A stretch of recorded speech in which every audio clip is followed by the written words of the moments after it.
Today, rating the rate changes.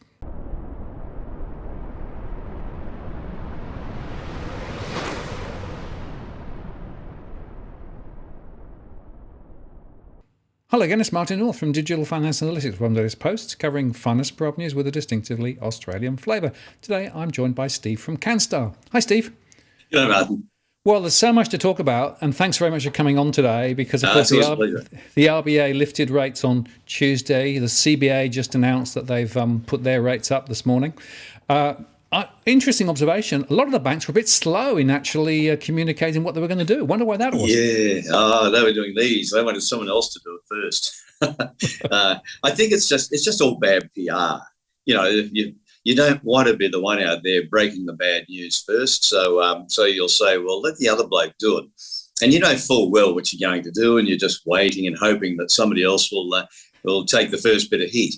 Now CommBank is the biggest lender in the country, and if someone's going to take the heat, I suppose they should. Well, they certainly are the biggest, and they tend sometimes to lead on strategy, but of course everybody else just follows. There's a big debate about how competitive the banking system is here in Australia, but I have to say the big guys really they ape each other, don't they? Oh, yeah, they do. I don't know if people would remember the America's Cup that we won all those years ago, but we won the last race because the Americans thought, no, we won't cover the Australians. Well, we know which route's best, so we'll go a different route altogether, and they lost the race. And the Australian banking is very much like that. You cover the move of your other big three competitors, and make sure they don't get a break on you. And it's not surprising because those three have 70% plus of virtually all the banking markets. So it's not surprising they take that tack and let the rest squabble over the other 30%, or probably 25%, really. Yeah, and most of the other guys sort of pretty much follow anyway, don't they? So there isn't. There is some variation, and I keep saying to people, it's worth looking at some of the smaller players because sometimes their rates remain more competitive relative to the big guys. Yeah, they do. Right through the last several years, the variable rates offered by small lenders were better than the variable rates offered by the big banks. Now, the whole climate changed about a year ago. This is for home loans.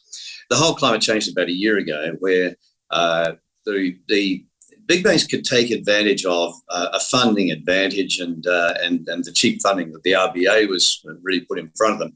And they really stepped in with very cheap fixed rates for 2 and 3 years and led the market there almost. There are a couple of cheap ones, but they really got competitive there.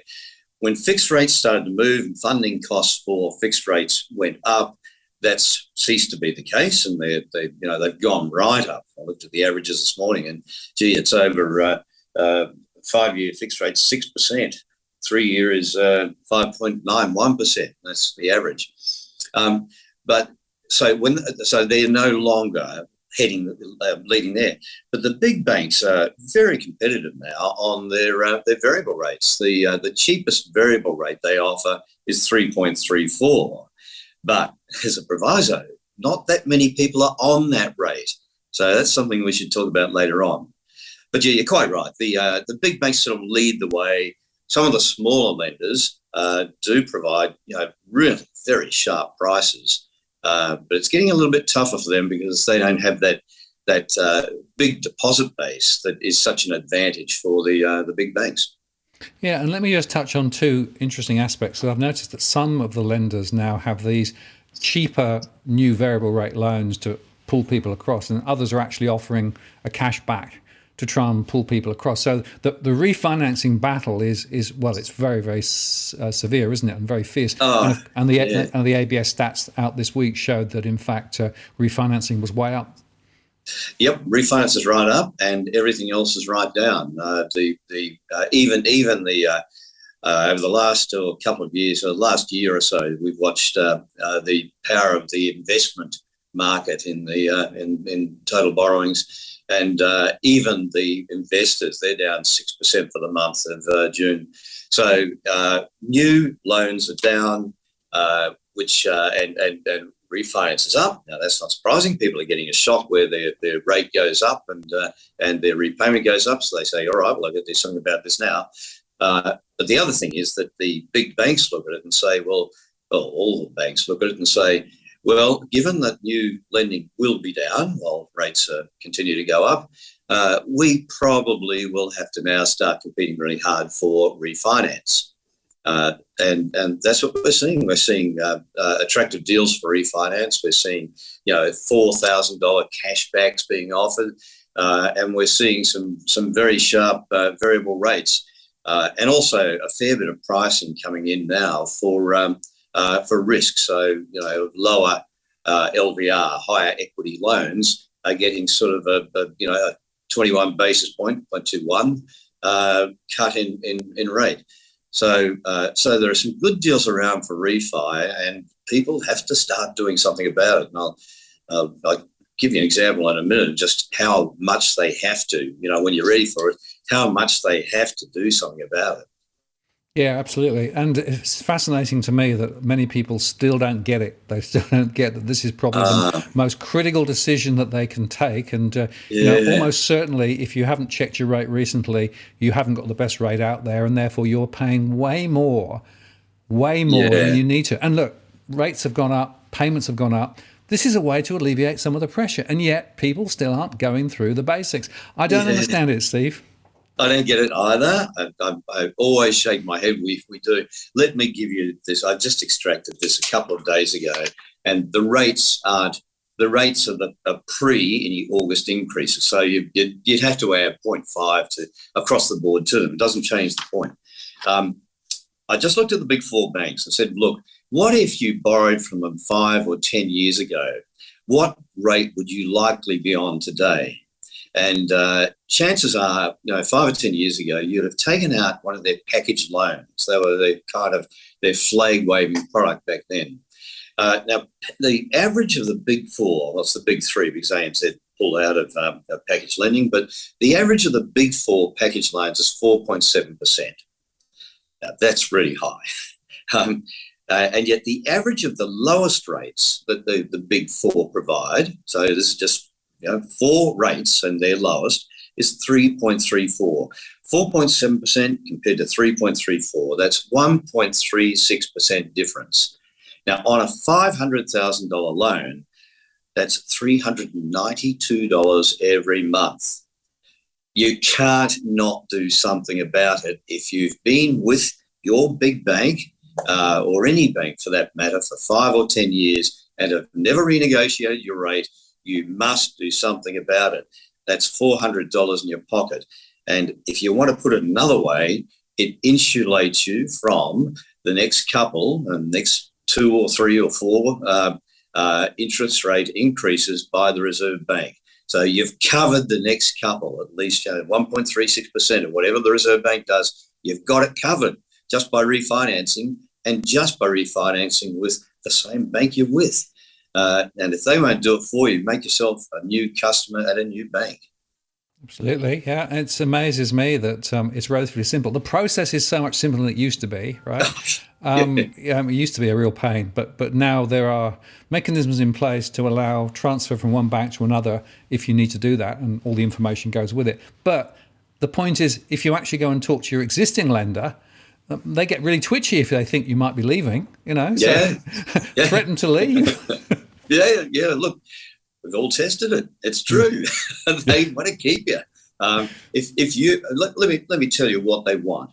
If you're a customer who has reasonable equity in the property, now they're a bit twitchy about even 80% loans at the moment. They're doing them. There's no drama with that. But they're nervous because they're thinking, well, what if prices do fall by 15%, as a lot of people are saying? It's getting uncomfortably close to zero equity, but they'll do those loans. If you've got 30 or 40% equity, well, they're not going to lose, so they're happy with that. If you have been making your repayments on time every month, they're pretty happy with that. You've got a clean credit record. Great. And if you've got a good, sound income that's steady, dependable, and enough to cover the next couple of percent of interest rate increases next 3 or 4%. That's the ideal borrower for them. You're in demand. They want to lend you money. That's the point, really. You have the upper hand. Right? Yep. And that's unusual because most people always think, well, the banks, they don't really care. They do care about this at the moment. They really do care. They sure do. And interestingly, of course, the activity on calculators, it's gone through the roof. I know your calculators are in heavy demand, and CBA said the other day that theirs. But we should also make the point, not all calculators are created equal, are they? No, they're not. A lot of calculators that you'll find on the actual lender's website, I'm sure they're accurate, but they're calculators that sort of lean towards their own product. So they'll have you input, say, the details of a loan, and they'll or your own personal details, like how much equity I've got, whether I'm an owner-occupier, all those sorts of things. And so you'll enter that, and then they'll pre-populate the interest rate to the interest rate for their loan to show you how much your repayments will be with them. So you don't have that flexibility to say, well, what if I cut my rate by this or that? What if I go with this other lender over here? How much will I save? You don't have that power. Now, fortunately, with calculators on sites like ours, like Canstar's, you can do all of that. You can put in the interest rate. So you go to our tables, look at a loan, grab the interest rate and put it into the calculator and the amount of your loan, etc., and you'll get the repayment. So it's sort of agnostic to the brand. So choose one of those calculators and sort of expand your shopping list. The lenders, of course, want you to borrow from them, so they don't want you expanding your shopping list. No, absolutely right. So the point is, make comparison across the market as widely as you can go, because there are some differences, very important differences. And I'd also say that some of them are less intuitive to use than yours on Canstar. So I actually say to people, go to Canstar, because they're actually really good tools. And the point is, the tools are there to do that first stage. And then the transfer process itself, if you do decide that you need to move, is also relatively painless now, isn't it? Oh, look, dead right. I mean, first up, it's easier to find the loan you want, because you can see all of the loans, well, not quite all, but most of the loans in one place on Canstar website. So you see them all there. You choose the loan. You know what interest rates there are. And then you say, well, all right, now I've got to apply. You can apply online with a lot of lenders. It's easy to apply. It's sort of, get your stuff together, get, your 3 pay slips and all that sort of stuff together, so that when you do talk to a lender or when you're online, you've got it all there and it's all ready to go. But you're getting approvals faster now. Most lenders have got their act together. And then when it comes to settling, well, it's simple. It couldn't be easier to switch, because you'd basically go to the lender you've chosen who's approved your new loan, and you say, well, I want to move. And they'll say, sign this, sign this, sign this, sign this. All right, away we go. We'll take care of it for you. Absolutely. And it's also worth unscoring that those indicative rates from the sites aren't necessarily the very best rate that you can get, right? So there's a little bit of additional negotiation. So, use that as a starting point, rather than just saying, well, if that's the rate they say, that's the rate they say, because there's a difference between the openly available indicative rate and the actual rate you might be able to get. Yeah, that's true.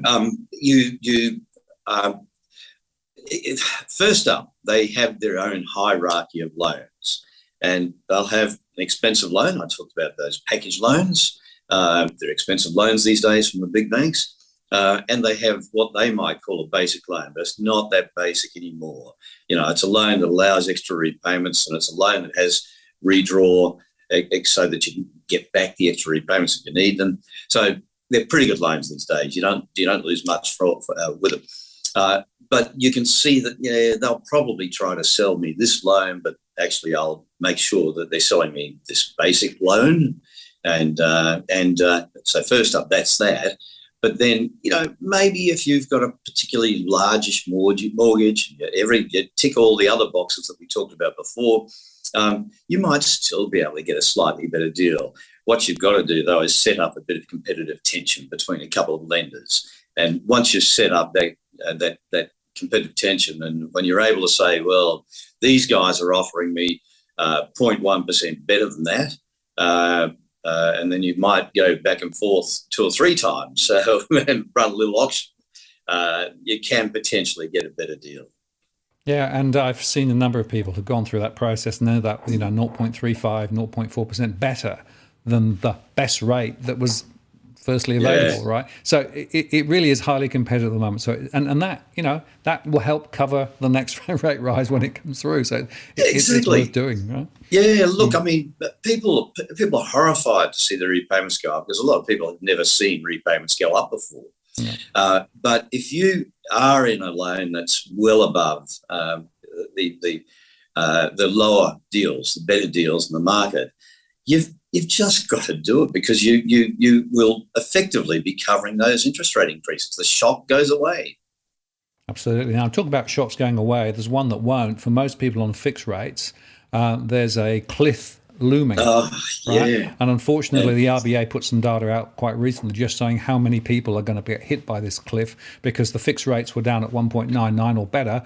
Now they're up at 4, 5, 6%. If you go for another fix or if you go for a variable, it's going to be quite significant. So this is another pain point, isn't it? It is. Problem they're going to face, people in that situation. I mean, they're in a great position at the moment. They will be for another. Fixed lending hit its peak at about a year ago, maybe a little bit longer ago, and 2 and 3 year rates were the best rates. Now, if you signed up for 3 years, well, great, you still got a bit more time. 2 years, though, it's sort of all is going to come home to roost next year. Now, the big problem they have is, enjoy it while it's there, but you are going to get hit in one big jump. So you'll be going from that 1.99% up to something that looks more like 4%, all in one hit, a doubling of the interest rate. I haven't actually figured out what that repayment might be, but it's probably on a $500,000 loan, you're probably talking about sort of $500, $600 increase, something like that, to your monthly repayment. So it's going to be a massive leap. So anyone in that position will enjoy the fact that you're on a fixed rate now, but start while you're on that low rate, while you're on it, start putting extra aside so that into an offset account or into the loan if you can. You might not be able to, but into savings so that you're at least building up a buffer for the time when that comes, because that's going to be a giant increase to your repayments. Yeah, and there's a lot of talk about buffers, and of course everyone's been quoting the 250 billion buffers, right? But unfortunately, it's not equally spread, and quite a few people who have mortgages don't have those buffers and are pretty much hand to mouth. And in fact, data from some of the major banks showed that maybe 40 or thereabout percent are just on time, but no more than that with their mortgage. Yeah. So they're going to get and anyone who borrowed in the last 12, 18 months, and there's a lot of people were borrowing then. We're borrowing on a super low interest rate, and all right, there's a 3% buffer, serviceability buffer built into it as well. But a super low interest rate, record high prices, which means that they had very large mortgages, and they haven't been in the market long enough and repaying the loan long enough to have built up their own buffer for that future event of higher rates. So they're the ones that are really going to do it tough, those people who bought in the last 12 or 18 months. And I do worry that we'll have a lot of those people sort of just saying, well, it's all too much. I just can't really afford it. Theoretically, 3% has been built into the serviceability, but we all know that a buffer calculation is different from the reality of paying higher cost for almost everything you buy, plus a higher interest rate. When the reality hits home, it's a lot tougher than it sounds. All I can do is encourage people to hang in there and make paying your loan sort of the number one thing that you do. Don't and then say, well, all right, I've paid the loan now, and I've got, and get into as low a rate as you can, of course. I've paid the loan, and now I've got to live off what's left. Yeah, and it's worth making the point that if you've bought in the last year or so the loan to value ratio is not going to go the right way either, because values are beginning to tilt down, particularly top end of the market, but we're seeing that more broadly now, so that the equity buffer that you potentially have will be going the wrong way too.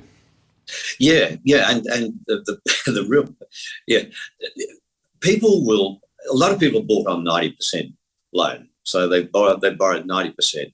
Now, if rates fall as we all expect, a lot of them are going to be in negative equity, and even if you bought at 80%, you borrowed 80%. You're going to be uncomfortably close to negative equity. Now, what does that mean? Well, one, it means that the problem is now your problem and the bank's problem, because the bank can lose money. If you stay at 80% loan to value ratio, well, the bank's not going to lose money. But when you hit a loan to value ratio that's 90, 95%, the bank will lose money if you hit bad times. The best advice for people is get into as low a price deal as you can. Keep your repayments going. If you keep your repayments going, the bank is not going to sell you up because your property fell in value. They sell people up when they don't make the loan repayments. So keep the loan repayments going. Property values will take care of themselves in time. They will eventually recover and you'll eventually be okay. Holding on to your house is what you've got to do. Absolutely, but it does mean that some people may not be able to get the best rates they could because of the negative equity, firstly. And secondly, of course, it might be less flexible if you wanted to, needed to sell through that down cycle. Certainly in the UK, post the global financial crisis, 10 years later, there were still households locked in negative equity and locked into the particular property they had with mortgages that were higher than they might otherwise have got. Yeah, that's right. I mean, if you are in that category where your equity is diminishing and you're struggling, you won't be able to refinance. There'll be a whole stack of people who will struggle to refinance. Finding refinance for a 90% loan at the moment, I would think would be pretty tricky. So that's one thing. The second thing is that you've got lender's mortgage insurance. So you're virtually locked in with your lender anyway. So it's going to be hard to get the better deal, which means that you'll be on a loan potentially that is a higher cost loan than a lot of other people in the marketplace. What do you do there? Well, you just have to keep making the repayments and saying, well, when the time comes, I'll be able to refinance. It might take a while, but I've just got to hang in and say, well, I'm in the property market. I've got a little toehold still there, and I want to make sure I don't lose that. Absolutely, and that's going to be, I think, a big challenge for some people just to hold the faith right through that dip. Yeah. Because sometimes these dips don't just be for a few months, but we're looking maybe 2, 3, maybe even 4 years for them to go through the cycle. Yeah, I mean, when you think about what happened over the last 12 or 18 months, prices went up so steeply. It's just amazing how steeply the prices went up. And if prices go up, 25% in a year, there's just a natural correction you're going to get. Now, will it be 20%? I personally don't think it will be, but will it be above 10%? Gee, very good chance it will be, I'd say, and could be 15%. So it takes a while for the market to recover from that. It takes a lot of restoration of confidence. Interest rates aren't going to suddenly go back down again. It will take quite a while of interest rates sitting, sort of a little higher anyway. So it's not going to it won't correct immediately. You might have 5 years, could even be 10 years. We've seen, in some parts of some markets around Australia have taken that. Places like the Gold Coast took something like 10 years to get over one of its slumps. So it happens. Yeah, absolutely. You've got to take a longer-term view. And I guess the other point to make is interesting. Some of the yield curves now looking out are coming back down a bit. So, it may well be that we start to see some relief from rising rates and maybe even fixed rates coming down a bit, but probably not until next year. Yeah, that's right. My own personal view is that we'll see the reserve bank's gone up 0.25, 0.5, 0.5, 0.5. What would you bet is the next increase? Well, I'd bet 0.5, and I know some people are saying they're likely to slow it, but I don't think so. I think it's I think that's a very clear signal from them that it's another 0.5 coming, and I would think another 0.5 after that. I don't think in the short term it changes the view of the Reserve Bank governor. I think the Reserve Bank governor would still say we've got to get inflation down before it becomes embedded, and that does mean another couple of hits in the short term. He might take a pause when he sees the inflation for the September quarter, which comes out at the end of October. That will be about, I would think, the first bit of evidence that would give an indication that he could start pausing it or slowing it a bit. Now, the longer term's different, though. Now, it's good and bad news. The good news is that it probably says that rates won't keep going up by, certainly at the current pace, and maybe we'll hit around 3.5%, and it might stop. That's the cash rate, not your home loan rate, and might stop then. But the reason, I think, is that there's concern over growth rates in the international economy and Australia as well, of course. So if we see recession, well, it's a pretty cold comfort that interest rates aren't going up if it's because of recession and job losses. Absolutely. And that's the point, of course, the economic outlook. The IMF has down forecasted. The Treasurer recently down forecasted the growth rate, and by the way, put real wages growth out further down as well. So we're going to be in a situation where we might see that interest rates don't continue to climb at the same rate and maybe level off, but that doesn't necessarily mean that we're out of the woods.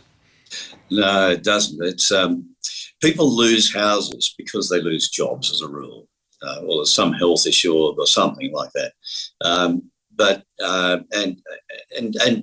You sort of think, well, careful what you wish for, because if rates do stop going up, it could be because of the threat of recession, and that's when people get into very serious financial difficulty. So we've got to be a little bit careful what we wish for, because I think that's the only reason that those long-term rates are starting to level off and even decline a little bit. Yeah, and it's worth remembering the long-term mortgage rate for Australia, if you go back 30, 40 years, is 6 to 7%, right? So look, it is. And you and I both remember when it was 17, 18, 19%. But so fortunately, that wasn't for years and years and years. So I've got to preface that. It was sort of like it went up and it went down pretty quickly. And won't do that again, but hope. But which is the reason the Reserve Bank is moving, incidentally, so that we don't get into a spiralling inflation like happened in the 1970s. So it's why they're acting anyway. But yeah, people do have to remember that we have been through an exceptional 10-year period of very low rates. Yeah, and that explains why house prices went through the roof. Now, before we finish, let's just briefly touch on the deposit side of the equation. I suppose there's a little bit of good news there, although it's a little bit tricky, isn't it? Oh, Martin, it's very tricky. The banks haven't really come to the party, and so it's very unfortunate. I'm sort of trying to campaign a little bit on this to get them to come to the party better. What they've done is that they've been quite selective. So let's say they've got 3 different deposit accounts. 1 month they'll increase one, and the next month they'll increase a different one. Sometimes they'll do 2 in 1 month or something. Rarely do they do the 0.5 across all 3 of them. They don't. They just don't. There's no way. In any given month, May, June, or July of increases, only about half of the accounts have seen an increase in rate. Then they're not passing on the full 0.5%. They're passing on, 0.12, 0.23, point whatever, so they're not passing on the full amount.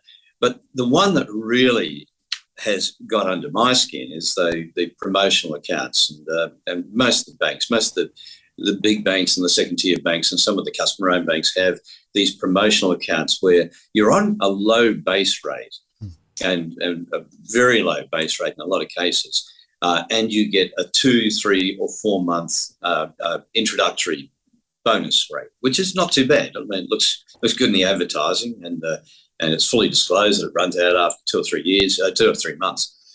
But unfortunately, most people don't react and move the money fast enough when they hit that point. Some do. Some are dab hands at doing that, but unfortunately a lot don't. And so what some of the banks have been doing is applying the bigger increases that looks pretty good in the headlines, but the bigger increases to those promotional rates, which means that existing customers, existing savers with them, are not getting the benefit at all of that. It's only for new people. So unfortunately, in summary, I guess it says the banks have not really been passing on anywhere near as much of the increases as they have been to borrowers, and anywhere near as much as they should be to their savers. Yeah, and it's interesting because, of course, they've got margin compression. Their international funding costs are going up because of the financial flows going around the world, and they're still wrestling, of course, with lower volumes of new business, and they're trying to attract, as we said earlier on, those refinances, which means they're giving away there. So they're actually getting compressed. But what it means is that if you're a depositor, you are still being hit over the head by a 4x2 unless you are very, very smart and unless you are shopping around and keeping, again, across the rate. I'm afraid it's the same old message, isn't it? Look, it is. And there is a big difference. I mean, I've looked at some of the averages this morning, and I won't even quote them, but, you can get virtually double the interest rate on the better deals compared to the average rate. And if you're with one of the big four banks, you are probably worse off again, because there's so much deposit money that came in during the COVID lockdowns, etc., that they really are awash with deposits, and they also had the benefit of that cheap line of credit from the Reserve Bank, etc., etc. The time will come.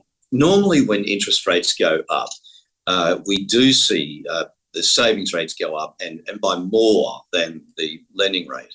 So the time will come where the banks have to, where they start running out of retail deposits.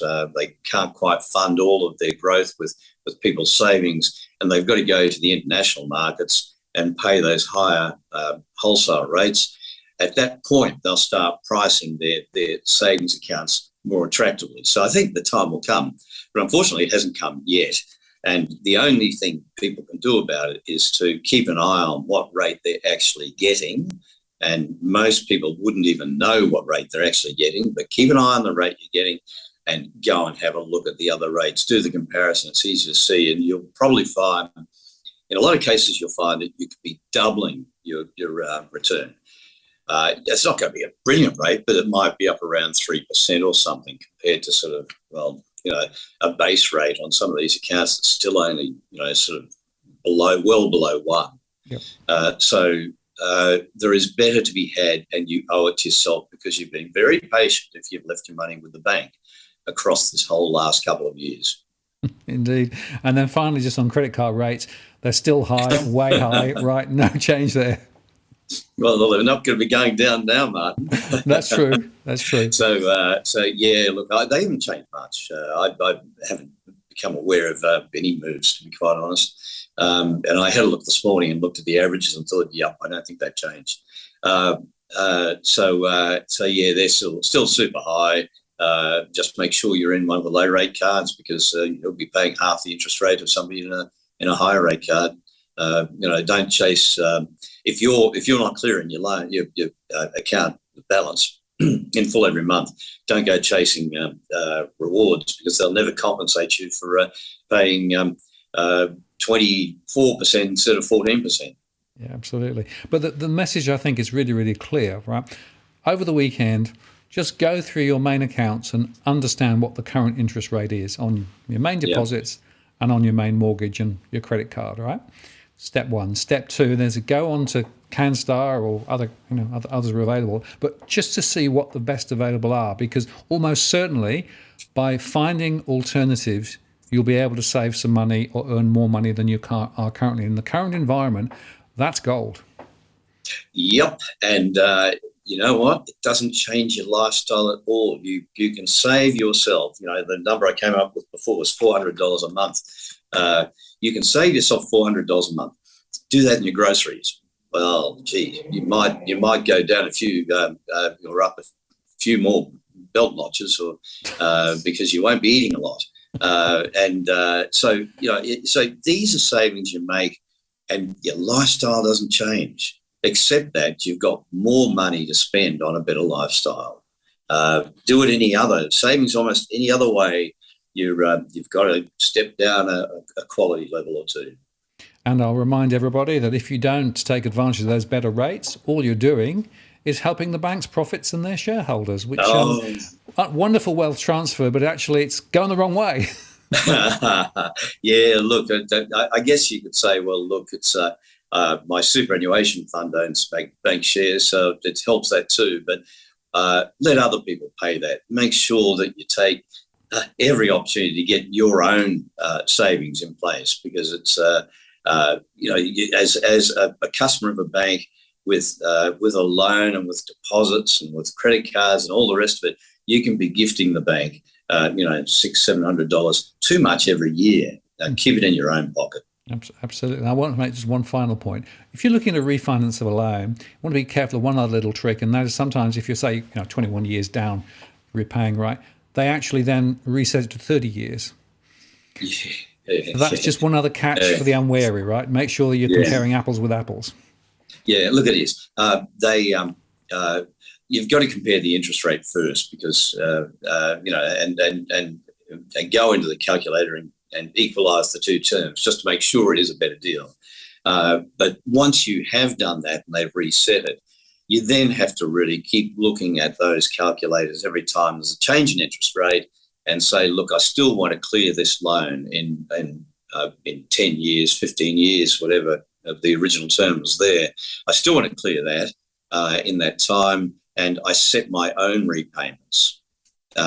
So that, but you've got to look at it every time there's a Reserve Bank move and say, all right, now it's time to reset again, so that I make sure I do get it cleared in that time.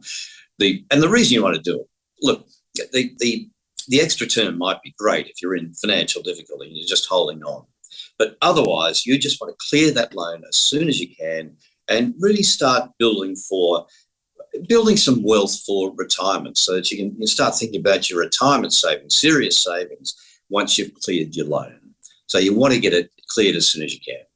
Absolutely. And the idea of just keeping the loan over there and, 30 years, and it's still 30 years to go when you hit 65, that's not a good outcome. But unfortunately, there are people who will end up in that situation simply because they haven't thought this through well enough. So, Steve, really important I think these messages, in a way, we sometimes often say the same things, but we want to underscore that this is ever so critical now. And, there are tools available. We'll put the Canstar links below. Thank you for your time today. And we wish people luck with checking the rates and rating the rates. Very important.